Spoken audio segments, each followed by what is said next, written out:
Olá, boa noite. A tragédia que matou 2 irmãos carbonizados na Serra. A família terá que fazer exame de DNA para liberar os corpos. Ícaro e Israel tinham 5 e 6 anos de idade e foram encontrados deitados na cama. Não conseguiram sair de casa a tempo. A avó deles e a irmã de 15 anos tiveram queimaduras, mas sobreviveram. Com o calor das chamas, o teto do quarto desabou.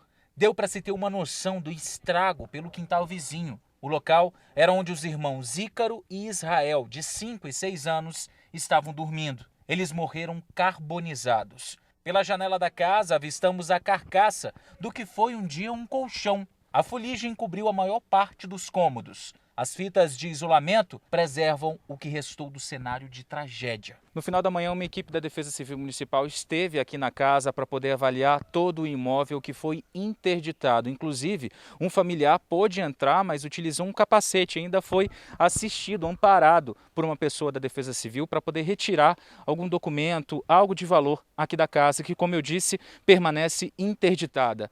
A equipe do Corpo de Bombeiros já fez a perícia. O resultado deve sair em 20 dias. Uma vistoria preliminar realizada pela corporação aponta problema na parte elétrica da casa, que inclusive contava com ligação clandestina. No local, no ano passado, uma geladeira pegou fogo. A principal suspeita são causas elétricas, porque havia muita instalação elétrica improvisada.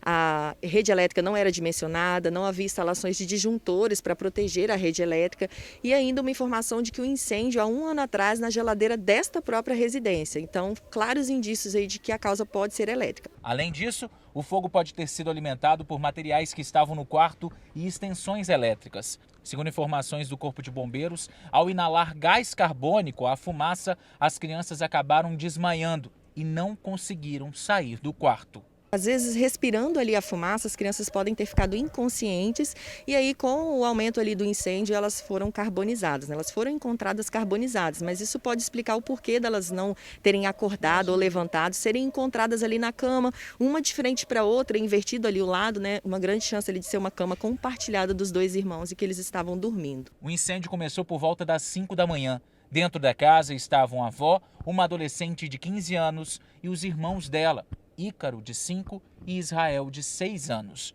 Os gritos foram ouvidos e os vizinhos tentaram ajudar. A tia das crianças estava indo trabalhar quando ficou sabendo de tudo e foi ao local. Segundo ela, a sobrinha mais velha ainda tentou ajudar a salvar os irmãos. A avó das crianças, que toma remédio controlado e já teve um AVC, estava em estado de choque. Minha mãe era muito apegada a esses meninos dela, esses netos dela, né? Como toda avó é, né? Então, ela queria tanto que ela quis salvar as crianças, tanto que ela está com o rosto queimado, né? Ela foi tentar ajudar e não deu. Aí a avó tentou voltar para dentro para poder querer salvar os filhos, mas não tinha como, a chama estava muito alta. Aí tirei ela de novo, tirei a menina, afastei, pulei lá de novo, peguei a mangueira lá de casa, comecei a apagar o fogo, mas não teve jeito. A equipe do Corpo de Bombeiros só ficou sabendo da tragédia quando, durante a varredura no local, encontrou os corpos dos irmãos. A gente entrou, combateu o incêndio ali naquele cômodo, no quarto delas. Posteriormente, quando a gente diminuiu um pouco a temperatura para poder efetivamente vasculhar o ambiente, a gente acabou encontrando, né, felizmente, as crianças lá já queimadas. A mãe das crianças, Charlene Stock, de 38 anos, estava fora de casa desde sábado. Assim que chegou ao local, se deparou com o incêndio. Ela teve que ser colocada numa viatura, porque parentes estavam indignados com ela. Durante a tarde, segundo familiares, a adolescente de 15 e a mãe de 38 prestaram depoimento à polícia. Uma tragédia que vitimou 2 crianças, que, segundo a família, eram a alegria da casa. Brincava, né? São criança ativa, né? Tinha amor. Mês passado minha irmã fez aniversário deles, do Israel, que ele que tinha escolhido o tema da festa, a minha irmã fez, tanto que minha irmã está muito abalada. Que tristeza, hein, gente? Olha, a Polícia Civil disse que a mãe das crianças foi ouvida e liberada, mas o caso seguirá sob investigação da Delegacia da Serra. Sobre a liberação dos corpos, é necessário fazer um exame cadavérico para apontar a causa da morte. Já a Prefeitura da Serra informou que está prestando atendimento à família, como o serviço de auxílio funeral e do aluguel social. Vamos mudar de assunto, falar de esperança, gente. O governador anunciou um mutirão de vacinação contra a Covid para o próximo sábado. E esta semana, quem tem mais de 18 anos já vai receber a dose. A imunização é importante para evitar casos mais graves da doença. A Secretaria de Saúde divulgou que 96% das pessoas que morreram no Espírito Santo por Covid não tinham se vacinado completamente. Segundo a Secretaria Estadual de Saúde, o agendamento para o dia D da vacinação para quem tem mais de 18 anos deve ser aberto nesta quarta-feira ou quinta-feira. O governo ainda não sabe quantas doses serão disponibilizadas. Os municípios vão ter pontos de vacinação próprios. A SESA irá constituir uma brigada de trabalhadores dos nossos hospitais, da Secretaria, que irão se incorporar a mobilização pela vacinação junto com os municípios e também ter pontos de vacinação próprios. Algumas unidades hospitalares, nos seus estacionamentos, no espaço aberto, livre, poderão organizar pontos de vacinação neste próximo sábado. Nésio Fernandes destacou que 96% das mortes causadas pela Covid-19 ocorreram em pessoas não vacinadas. No estado, 147 mil capixabas ainda não tomaram a segunda dose da vacina. 96,68% dos óbitos que ocorreram pela Covid-19 no Espírito Santo ocorreram em pessoas que não tinham esquema vacinal completo, em pessoas que não estavam imunizadas pela Covid-19. As vacinas representam a principal medida sanitária de enfrentamento à pandemia. A Secretaria Estadual de Saúde reforçou ainda a importância de fazer a testagem para saber se está com a Covid-19, caso apareça qualquer sintoma da doença.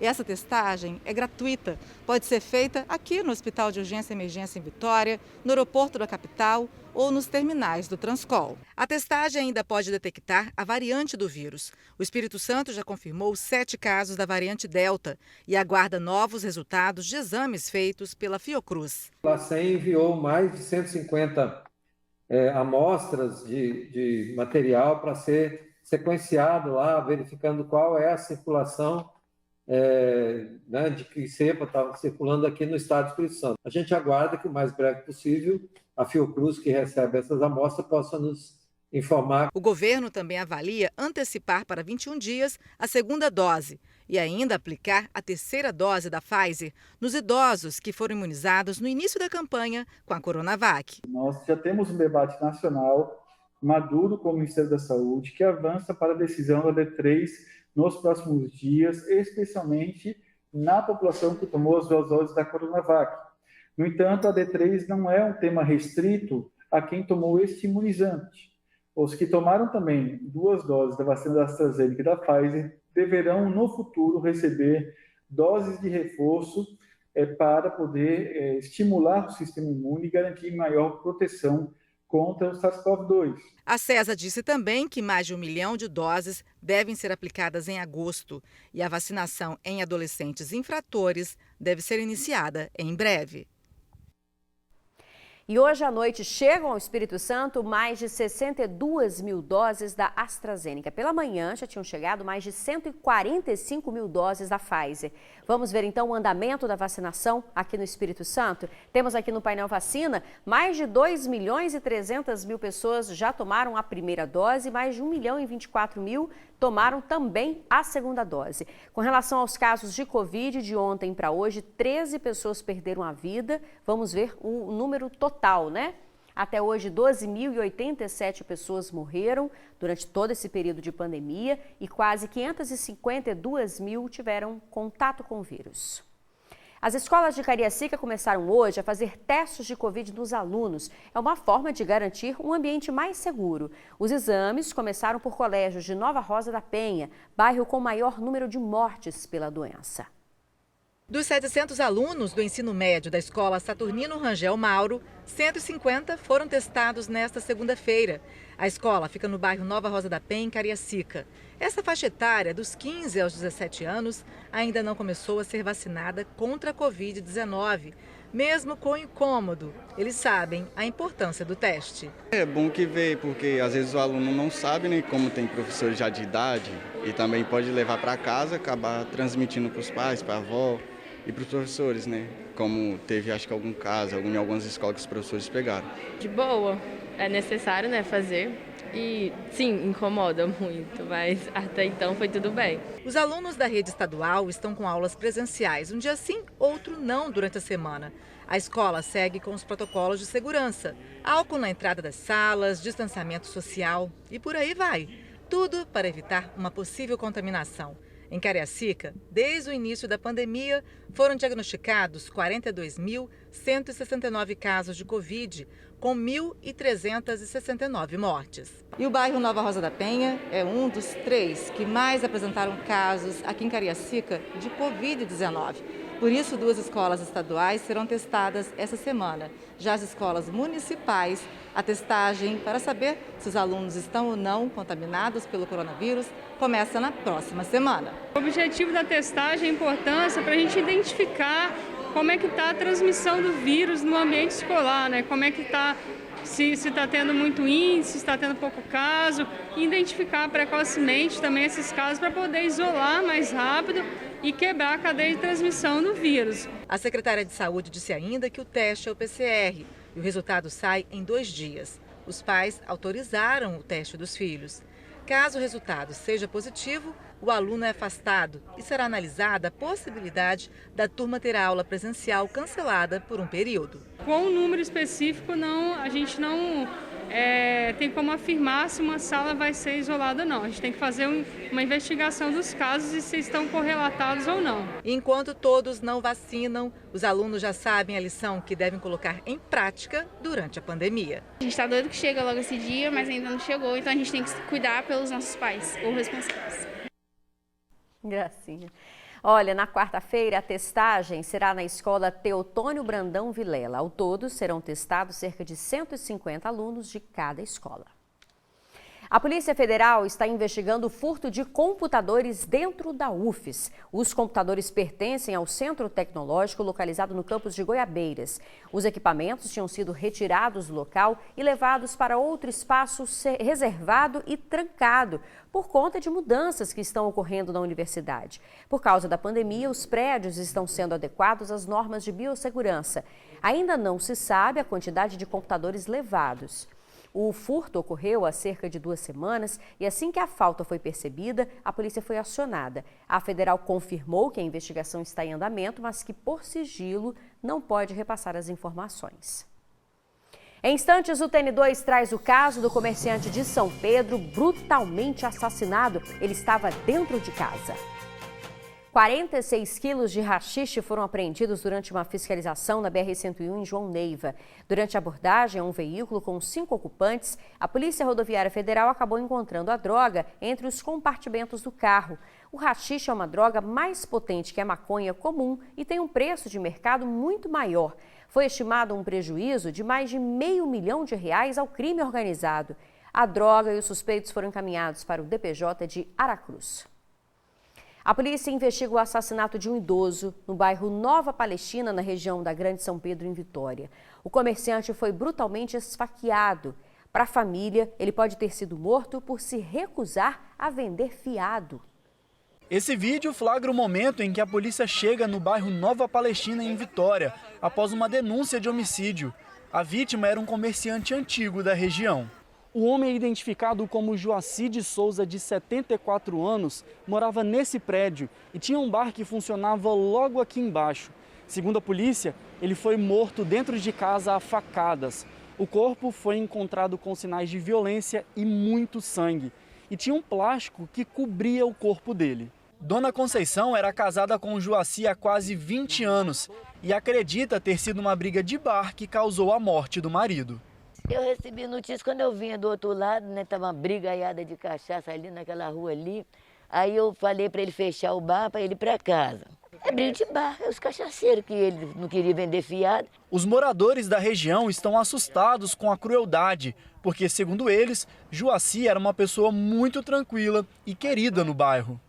Quando eu passei e vi a viatura chegando, eu pensei que fosse uma acusação de furto no bar, alguma outra coisa. Jamais imaginei que alguém tivesse feito o que fez com o seu Juraci. O seu Juraci era uma pessoa muito boa, todo mundo no bairro gosta dele, uma pessoa super reservada, pouca conversa. uma pessoa tranquila. O que resta para Dona Conceição é a saudade do marido que compartilhou a vida por tantos anos. Eu só sei dizer que perdi meu marido, a joia preciosa é minha, e eu nasci para ele para mim. E eu não sei, agora eu nem fui em casa, não sei o que passou. Olha, até o momento a polícia não conseguiu encontrar o suspeito do crime.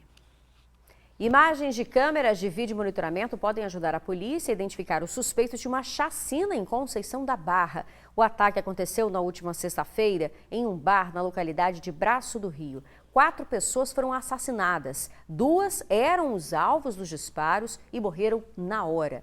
As outras 2 foram vítimas de balas perdidas, entre elas a dona do estabelecimento. Ela e um outro morador chegaram a ser socorridos, mas não resistiram aos ferimentos. De acordo com a polícia, o suspeito do crime estava em um carro com outras pessoas. As vítimas foram enterradas ontem no mesmo cemitério. A seguir, vítima de acidente grave pede justiça, o marido morreu e a mulher continua acamada, sem conseguir andar.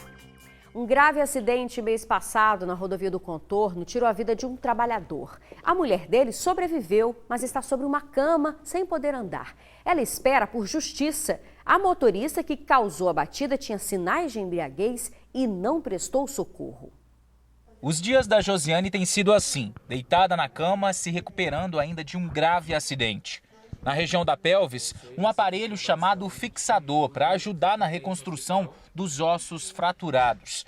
Ao lado da cama, os medicamentos diários. Sobre o acidente, ela conta pra gente do que se lembra. Eu me recordo de praticamente tudo, desde o momento que meu esposo parou no sinal e ele viu os carros parados, aí ele viu que dava para ele ir e ele foi. Então, eu vi que no momento ali a gente bateu e foi rodando e eu vi ele na minha frente. Até o momento que a ambulância veio me pegar. A motorista do carro não prestou socorro, fugiu do local e, segundo informações de testemunhas, aparentava sinais de embriaguez. A batida foi mostrada aqui no TN. Aconteceu na rodovia do Contorno, na altura do bairro Nova Rosa da Penha, em Cariacica. Segundo a PRF, a motorista do carro invadiu a pista e atingiu a motocicleta. O condutor não conseguiu frear. Era o Flávio Rodrigues, de 43 anos, o marido da Josiane. Ele que pilotava e acabou morrendo no local. Já a autônoma foi socorrida para um hospital. A Josiane ficou 1 mês e 2 dias internada, precisou passar por 4 cirurgias e hoje está aqui em casa, na casa dela, né, se recuperando. A recuperação, é claro, muita da força de vontade. A força vem também dos filhos, 3 que ela tem com o Flávio e também, é claro, vem da fé. Desde o momento que eu cheguei lá, eu já tive, acho, 4 cirurgias. Para colocar meus órgãos no lugar que estavam querendo sair para fora e depois fechar a minha barriga, que ficou aberta, e reconstrução pélvica mesmo. E agora eu estou com um ferro aqui para voltar para o lugar. A Josiane renasceu. A saudade do marido, com quem conviveu por 20 anos, ainda é grande. Mas ela tem certeza que vai dar a volta por cima e espera que a justiça, claro, seja feita. Para mim, uma pessoa dessa não deve ter, pelo menos tem que pagar pelo que fez, para não continuar fazendo, né? Porque ela tem 60 anos. Se ela com 60 anos ela não aprendeu isso, então não sei quando que ela vai aprender. Até peço a Deus para abençoar ela, né? De coração. Mas que ela tenha a consciência que ela deixou uma família chorando. Olha, a Polícia Civil diz que a motorista já foi interrogada, mas por ser uma investigação em andamento, outros detalhes não serão repassados para não atrapalhar a apuração. Antes de encerrar, uma informação importante para os moradores dos municípios do extremo sul capixaba. O INMET alerta para risco de chuvas intensas, entre 20 e 30 milímetros por hora, e ainda ventos com velocidade de até 60 quilômetros por hora. O risco é devido à possibilidade de corte de energia elétrica, queda de galhos de árvores, alagamentos e também descargas elétricas. Então, se previna, acione a Defesa Civil ou Corpo de Bombeiros pelo 193, se necessário. Amanhã tem mais informações para você aqui no TN2. Boa noite!